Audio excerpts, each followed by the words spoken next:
मानवीय भारत पार्टी राष्ट्रीय कार्यकारिणी के सम्मानित भाइयों बहनों, जो लोग यहाँ उपस्थित हैं तथा जो लोग ऑनलाइन हैं अथवा जो लोग हमारे इस वक्तव्य को सुनने के बाद शाम को 8 बजे हमसे लाइन 11 प्रांतों के समस्त संयोजक गण जिन उत्तर प्रदेश के जिन जनपदों में जनपद प्रभारी नियुक्त किए गए हैं, प्रभारी गण जिन विधानसभाओं के लिए प्रभारी बनाए गए हैं, प्रभारी गण, आप सबको आज हम जो बात कहने जा रहे हैं वो इतिहास में दर्ज होगा। जो कार्य आप सबके सहयोग से, आप सबके परिश्रम से, आप सबकी इच्छा शक्ति से हम लोग करने जा रहे हैं, वह न अभी तक हुआ और यह तो नहीं कहूँगा न होगा, क्योंकि हमारे बाद भी वह कार्य और अच्छा होता है, हमारी इच्छा है। ऐसा ही भारत में देखना चाहता हूँ कि हम और हमारी पार्टी के भी अच्छे लोग आए, हमारी पार्टी में अच्छे लोग आए। लेकिन इतना जरूर कहूंगा, विगत में ऐसा नहीं। हमारे संतों ने, हमारे राजनेताओं ने बड़े बड़े विचार दिए, उन विचारों को पंख देने का काम, उन विचारों को भारतीय भूमंडल पर पूरे वातावरण में व्याप्त करने का कार्य कुछ लोगों ने किया, वह कार्य अधूरा रह गया और आज से उन संतों के विचारों और कार्यों पर खतरे न।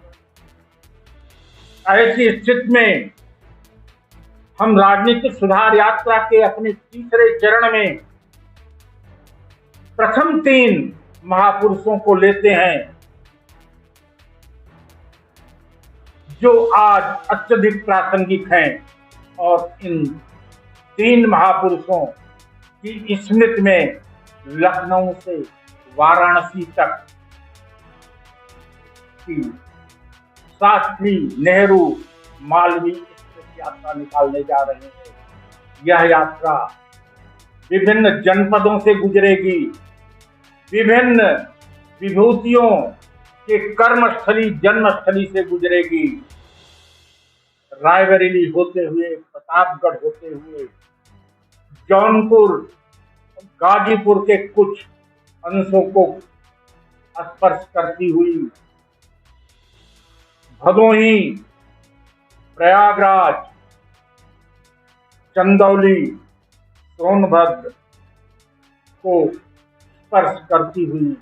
यह यात्रा वाराणसी में 29 अक्टूबर से 25 दिसंबर तक यह यात्रा चलेगी। इस यात्रा में हम 3 मूल मुद्दों को लेते हैं।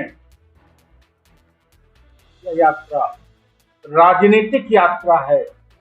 चुनावी यात्रा। राजनीतिक यात्रा इसलिए हम किसी कैंडिडेट के पक्ष में या मानवीय भारत पार्टी के वोट के लिए यात्रा नहीं करते। हम लोगों को याद दिलाना चाहते हैं कि वाराणसी, इलाहाबाद,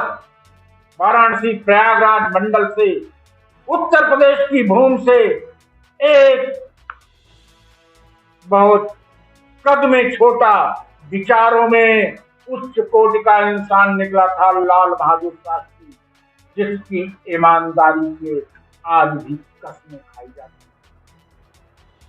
दुर्भाग्य है, राजनीति से, राजनीतिज्ञों में, राजनीतिक दलों से ईमानदारी गायब। इसी भूमि से लाल निकला था जवाहरलाल, जिसने देश का परचम पूरे विश्व में लहराया, जिसने लोकतंत्र, सामाजिक न्याय को नई दिशा दिया, जिसने शताब्दियों से चल रही जमींदारी प्रथा का अंत किया, सामंतों का अंत किया, जिसने सामाजिक न्याय और समाजवाद के मार्ग पर भारत को अग्रसर किया,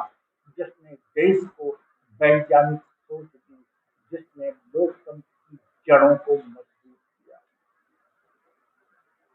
उनकी इसी भूमि से एक और महान सपूत निकला था मदन मोहन मालवीय, जिन्होंने विभिन्न क्षेत्रों में कार्य किया, लेकिन शिक्षा के क्षेत्र में ऐसा अद्भुत कार्य किया, अंग्रेजों के साथ ऐसा विश्वविद्यालय बनाया कि विश्व में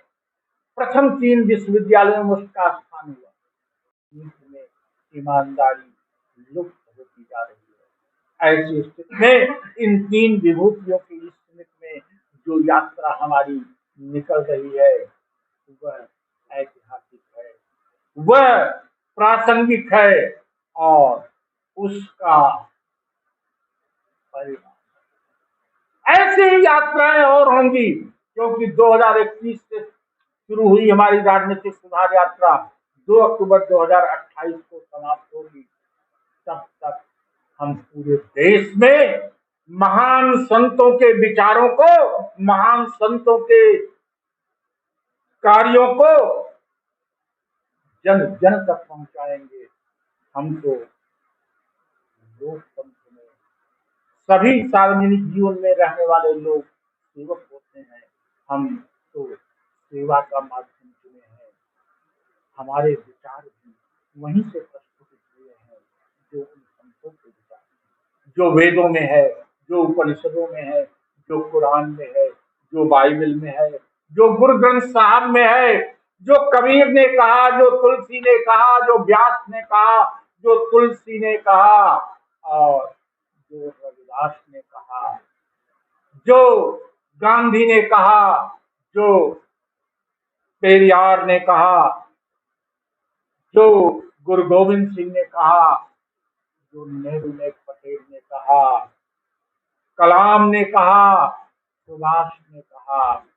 अम्बेडकर ने कहा, वही विचार तो हम फैला रहे हैं। हम किसी एक पार्टी जो किसी एक महापुरुष को चुन लेती है, भगवान को भी बांट लेती है, महापुरुष को भी बांट लेती है। हम न भगवान को बांटेंगे, न धर्म में बंटने देंगे, न जात में बंटने देंगे, न महापुरुषों को बांटेंगे। जिन महापुरुषों ने भारतीय भूमि के लिए, भारतीयों के लिए, विश्व के लिए कार्य किया है, उनके विचारों को लेकर आगे बढ़ेंगे। मानवीय भारत पार्टी अपनी राजनीतिक सुधार यात्रा में उन विचारों को केवल अगर फैला सके तो देश की तमाम समस्याएं, युवाओं की तमाम समस्याओं का अंत होगा। बुजुर्गों को सम्मान मिलेगा, महिलाओं को सम्मान मिलेगा, सबको न्याय मिलेगा, आर्थिक शोषण समाप्त होगा और लोकतंत्र, सामाजिक न्याय की ध्वजा, इसका परचम पूरे विश्व में लहराएगा। इसी सोच के साथ ये यात्रा हम शुरू करने जा रहे हैं। इस यात्रा के संदर्भ में सिर्फ ये कहेंगे कि अभी शाम को मैं फिर ऑनलाइन अपने कार्यकारिणी के लोगों से और अपने पदाधिकारियों से विमर्श करूंगा, लेकिन इतनी बात तो तय है, सबसे विमर्श करने के बाद मैं कह रहा हूं कि 29 तारीख को लखनऊ में एक प्रेस कॉन्फ्रेंस करके हम इस यात्रा का शुभारंभ करेंगे और यह 25 दिसंबर को वाराणसी पहुंचेगी और वाराणसी में इस यात्रा का अंत करके हम दिखाएंगे कि कैसे यह उत्तर प्रदेश से जो चिंगारी निकलेगी वो पूरे भारत को चमत्कृत कर देगी, पूरे भारत में मानवता का संदेश देगी, इंसानियत का संदेश देगी और इंसानियत का हमारा पैगाम जन जन तक पहुंचाएगी। जय इंसानियत, इंसानियत